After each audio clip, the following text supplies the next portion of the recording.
مفتی طارق مسعود کے بیانات کے لیے طارق مسعود آفیشیل کو سبسکرائب کریں۔ طارق مسعود آفیشیل۔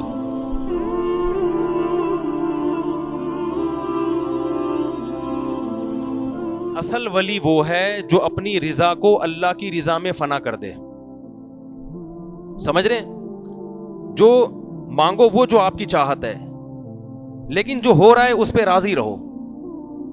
مانگو وہ جو آپ کی دل کی چاہت ہے، یہ نہیں مانگو کہ اللہ تو جو ہے نا جس طرح سے چاہتا ہے بس ویسا ہی کر دے۔ یہ عبدیت کے خلاف ہے۔ ہم بھکاری ہیں۔ بھکاری کبھی کسی کے پاس آ کے بولے سیٹھ صاحب سے کہ آپ کا دل چاہتا ہے تو پیسے دے دیں، نہیں چاہتا تو آپ نہ دیں، آپ کی مرضی ہے۔ وہ دے گا ہی نہیں، وہ سمجھے گا بہت بڑا سیٹھ ہے یار یہ تو، بلکہ وہ الٹا قرضہ مانگے گا آپ سے، یار 20 روپے مجھے دے دو بھائی تم۔ بھکاری اپنی حاجت شو کرتا ہے۔ بھکاری یہ بتاتا ہے کہ میرے ہوتا بھی ہے نا تو کہتے ہیں میرے پاس کچھ بھی نہیں ہے، مر رہا ہوں میں۔ اللہ چاہتے ہیں کہ میرے سامنے بھکاری بن کے بیٹھا کرو، سیٹھ بن کے، کہ اللہ ویسے تو ایسا مسئلہ ہے کہ کچھ ضرورت ہی نہیں ہے۔ ہاں شکر کے طور پہ تو یہ کہو کہ کچھ ضرورت نہیں ہے، لیکن یہ کہو کہ اللہ تو نے مجھے ہر نعمت دی ہے، مگر میں کم بخت نالائق کمزور اتنا ہوں کہ جب تک مزید نعمتیں مجھے نہ ملے، مجھے یہ میری نالائقی ہے، مجھے اور چاہیے، تاکہ ناشکری بھی نہ ہو نا۔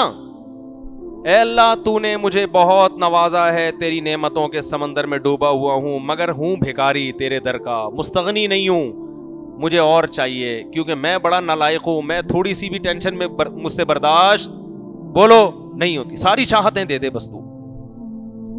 حدیث میں آتا ہے اللہ سے یوں دعا نہ مانگو کہ اللہ اگر تو چاہتا ہے تو میری حاجت پوری کر دے، نہیں چاہتا تو رہنے دے، یہ نہیں مانگو، کیونکہ اللہ پہ زبردستی تو کوئی بھی نہیں کر سکتا۔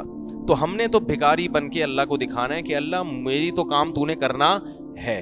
ایوب علیہ السلام جب بیمار ہوئے نا تو ان پہ جب شفا ملی ہے تو سونے کی ٹڈیاں کی بارش ہوئی ہے، تو وہ فوراً جمع کرنے لگے کہ ایک بھی ٹڈی رہ نہ جائے، سونے کے نا اتنے وہ۔